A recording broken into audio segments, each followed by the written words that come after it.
ओम श्री गणेशाय नमः। श्री शिव महापुराण रुद्र संहिता सती खंड तीसरा अध्याय। इस अध्याय में हम जानेंगे कामदेव को विविध नामों एवं वरों की प्राप्ति, काम के प्रभाव से ब्रह्मा तथा ऋषि गणों का मुग्ध होना, धर्म द्वारा स्तुति करने पर भगवान शिव का प्राकट्य और ब्रह्मा तथा ऋषियों को समझाना, ब्रह्मा तथा ऋषियों से अग्निश्वात आदि पितृगणों की उत्पत्ति, ब्रह्मा द्वारा काम को शाप की प्राप्ति तथा निवारण का उपाय। ब्रह्मा जी बोले, तब मेरे अभिप्राय को जानने वाले मेरे पुत्र मरीचि आदि मुनियों ने उसके उचित नाम रखे। उन सृष्टिकर्ता दक्ष आदि ने उसका मुख देखते ही तथा उसकी अन्य चेष्टाओं से उसके समस्त चरित्र को जानकर उसे रहने का स्थान दिया तथा पत्नी भी दे दी। मेरे पुत्र मरीचि आदि ऋषियों ने एकत्रित होकर नामों का निश्चय करके उस पुरुष को नाम भी बता दिए। ऋषिगण बोले, तुमने ब्रह्मा जी से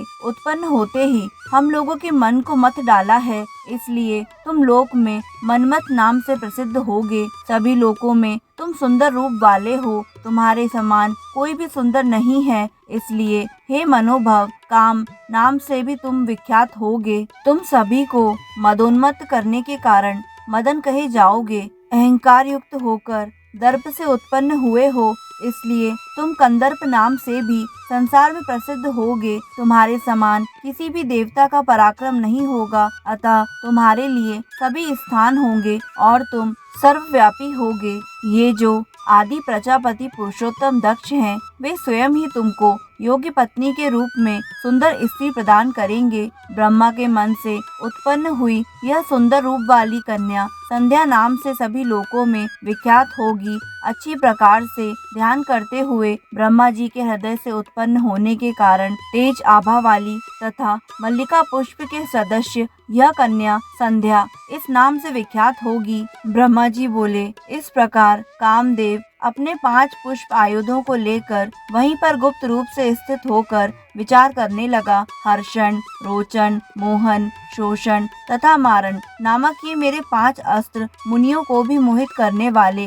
कहे गए हैं। ब्रह्मा जी ने मुझे जिस सनातन कर्म को करने के लिए आदेश दिया है, उसे मैं यहाँ मुनियों और ब्रह्मा जी के सन्निकट ही करूँगा। यहाँ बहुत से मुनिगण तथा स्वयं प्रजापति ब्रह्मा जी भी उपस्थित हैं। ये लोग साक्षी रूप से विद्यमान हैं, इसलिए मेरे कर्म की सत्यता का आरंभ भी हो जाएगा। यह ब्रह्मा जी के द्वारा संध्या नाम से कही गई यह कन्या भी मेरे वचन का समर्थन करेगी। मैं इसी स्थान पर अपने कर्म की परीक्षा करके ही प्रयोग द्वारा सबको मोहित करूंगा। ब्रह्मा जी बोले, इस प्रकार विचार करने के अनंतर मन में निश्चय करके वह अपने पुष्प के धनुष पर पुष्प के बाणों को चढ़ाने लगा। श्रेष्ठ धनुर्धारी कामदेव ने धनुष खींचने की मुद्रा में स्थित होकर यत्न पूर्वक धनुष चढ़ाकर उसे मंडलाकार किया। हे मुनि श्रेष्ठ, जब इस प्रकार के धनुष पर कामदेव ने अपना बाण चढ़ाया तो उसी समय मन को आह्लादित करने वाली सुगंधित वायु बहने लगी।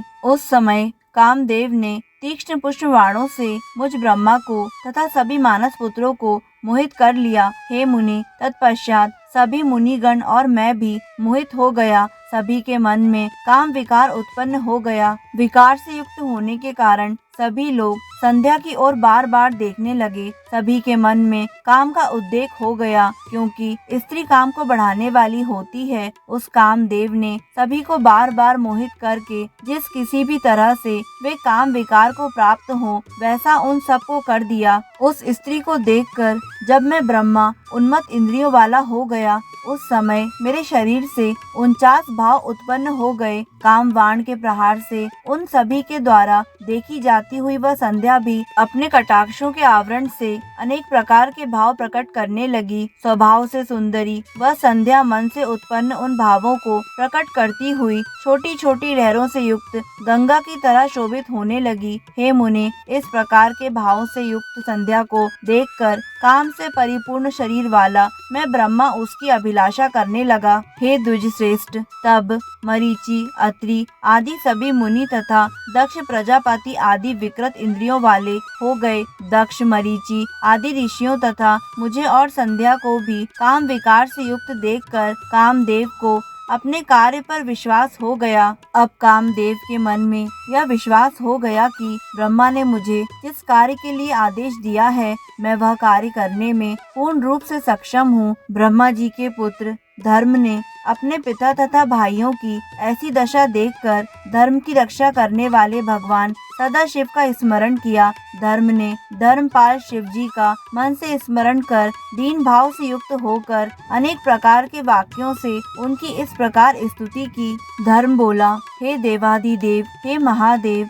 हे धर्मपाल, आपको नमस्कार है। हे शंभो, सृष्टि पालन तथा विनाश करने वाले आप ही हैं। हे प्रभु, आपने निर्गुण होकर भी रज, सत्व तथा तमोगुण से सृष्टि कार्य के लिए ब्रह्मा, पालन के लिए विष्णु तथा प्रलय के लिए रुद्र स्वरूप धारण किया है। हे प्रभु, आप शिव तीनों गुणों से रहित, प्रकृति से परे, तुरीयावस्था में स्थित, निर्गुण, निर्विकार तथा अनेक प्रकार की लीलाओं में प्रवीण हैं। हे महादेव, इस भयंकर पाप से मेरी रक्षा कीजिए, रक्षा कीजिए। इस समय मेरे पिता तथा मेरे भाई पाप बुद्धि वाले हो गए हैं। ब्रह्मा जी बोले, धर्म के द्वारा परमात्मा प्रभु की जब इस प्रकार स्तुति की गई तब वे आत्मभूत शिव धर्म की रक्षा करने के लिए वहीं प्रकट हो गए। वे शंभु आकाश में स्थित होकर मुझ ब्रह्मा तथा दक्ष आदि को इस प्रकार से मोहित देखकर मन ही मन हंसने लगे। हे मुनि श्रेष्ठ,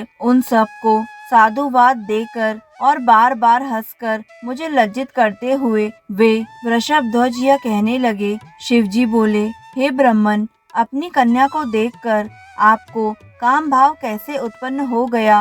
वेदों का अनुसरण करने वालों के लिए यह उचित नहीं है। बुद्धिमान को चाहिए कि माता, भगिनी, भ्रात पत्नी तथा कन्या को समान भाव से देखे, इन्हें कदापि कुदृष्टि से न देखे। वेद मार्ग का यह सिद्धांत तो आपके मुख में स्थित है। हे विधे, आपने काम के उत्पन्न होते ही उसे कैसे विस्मृत कर दिया? हे चतुरानन, आपके मन में धैर्य जागरूक रहना चाहिए। आश्चर्य है कि आपने इस काम के वशीभूत हो कन्या से रमण करने के लिए इस प्रकार अपने धैर्य को नष्ट कर दिया। एकांत योगी तथा सर्वदा सूर्य का दर्शन करने वाले दक्ष, मरीचि आदि भी स्त्री में आसक्त चित्त वाले हो गए। देश काल का ज्ञान न रखने वाले, मंद आत्मा तथा अल्प बुद्धि वाले कामदेव ने भी अपनी प्रबलता से कामवाणों द्वारा आप लोगों को विकार युक्त कैसे बना दिया? उस पुरुष को तथा उसके वेद शास्त्र आदि के ज्ञान को धिक्कार है, जिसके मन को स्त्री हर लेती है और धैर्य से विचलित करके मन को लोलुपता में डुबा देती है। ब्रह्मा जी बोले, इस प्रकार सदाशिव के वचन को सुनकर मैं दुगुनी लज्जा में पड़ गया। उस समय मेरा शरीर पसीने से पानी पानी हो उठा। हे मुने, तत्पश्चात काम रूपी संध्या को ग्रहण करने की इच्छा करते हुए भी मैंने शिव जी के भय से इंद्रियों को वश में करके काम विकार को दूर कर दिया। हे द्विज श्रेष्ठ, उस समय मेरे शरीर से लज्जा के कारण जो पसीना गिरा उसी से अग्निश्वात तथा वहिषद नामक पितृगणों की उत्पत्ति हुई। अंजन के समान कृष्ण वर्ण वाले और विकसित कमल के समान नेत्र वाले वे पितर महायोगी, पुण्यशील तथा संसार से विमुख रहने वाले हैं। हे मुने, 64,000 अग्निश्वात पितर और 86,000 वहिषद पितर कहे गए हैं। उसी समय दक्ष के शरीर से भी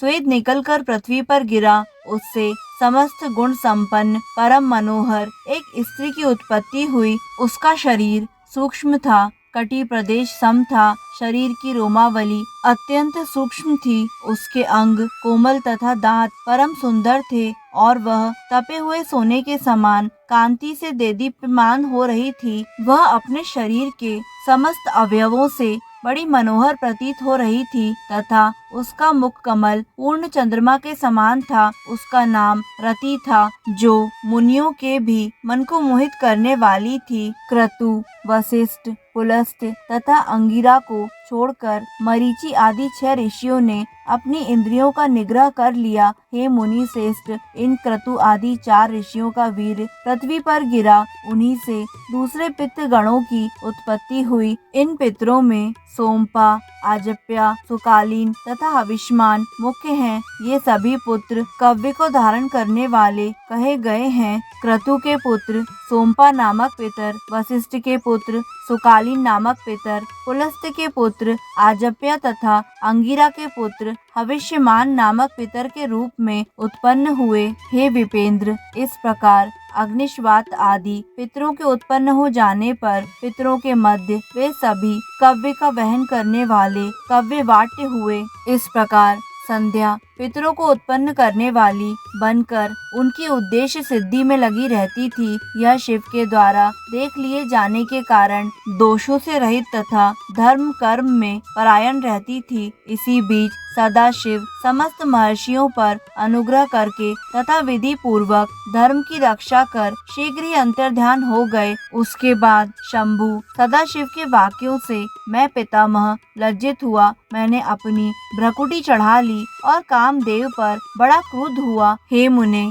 मेरे मुख को देखकर और मेरा अभिप्राय समझकर रुद्र से भयभीत उस कामदेव ने अपने बाणों को लौटा लिया। हे मुने, तब मैं पद्म योनि ब्रह्मा कोपयुक्त होकर इस प्रकार जलने लगा, जिस प्रकार भस्म करने की इच्छा वाली अति बलवान अग्नि प्रज्वलित हो उठती है। मैंने क्रोध में भरकर उसे यह शाप दे दिया। अहंकार से मोहित हुआ यह कंदर्प शिव जी के प्रति दुष्कर कर्म करके उनकी नेत्रा अग्नि से भस्म हो जाएगा। हे द्विज श्रेष्ठ, इस प्रकार मुझ ब्रह्मा ने पितृ समूहों के तथा जितेंद्रीय मुनियों के सामने इस काम को यह अमित शाप दिया। मेरे शाप को सुनकर भयभीत हुआ कामदेव उसी क्षण अपने बाणों को त्याग कर सबके सामने प्रकट हो गया। हे मुने, उसका सारा गर्व नष्ट हो गया। तब वह दक्ष आदि मेरे पुत्रों, अग्निश्वात आदि पितरों, संध्या एवं मुझ ब्रह्मा के सामने ही सबको सुनाते हुए यह कहने लगा। काम बोला,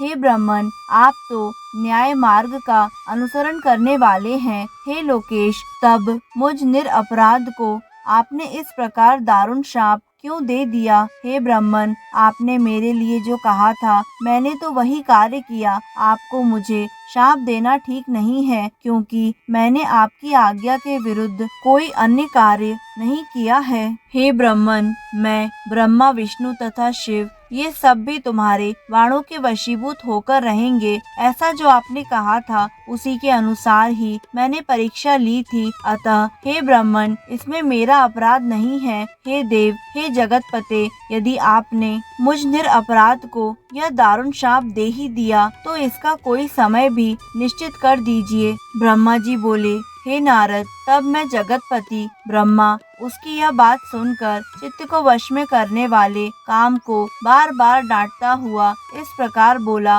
हे काम, यह संध्या मेरी कन्या है। तुमने इसकी ओर सकाम करने के लिए मुझे अपने काम का लक्ष्य बनाया, इसलिए मैंने तुम्हें शाप दिया। हे मनोभव, अब मेरा क्रोध शांत हो गया है, अतः मैं तुमसे कह रहा हूँ उसे सुनो। तुम संदेह रहित होकर सुखी हो जाओ और भय छोड़ो। हे मदन, तुम महादेव जी की नेत्रा अग्नि से भस्म होकर बाद में शीघ्र ही इसी के समान शरीर प्राप्त करोगे। जब शंकर जी विवाह करेंगे तब वे अनायास ही तुम्हें शरीर प्रदान करेंगे। हे नारद, काम से इस प्रकार कहकर मैं लोक पितामह उन मानस पुत्र मुनिवरों के देखते देखते ही अंतर्ध्यान हो गया। इस प्रकार मेरे वचन को सुनकर कामदेव तथा मेरे वे सभी मानस पुत्र प्रसन्न हो गए और शीघ्रता से अपने अपने घरों को चले गए। इस प्रकार श्री शिव महापुराण के अंतर्गत द्वितीय रुद्र संहिता के द्वितीय सती खंड में काम शापानुग्रहण वर्णन नामक तीसरा अध्याय पूर्ण हुआ।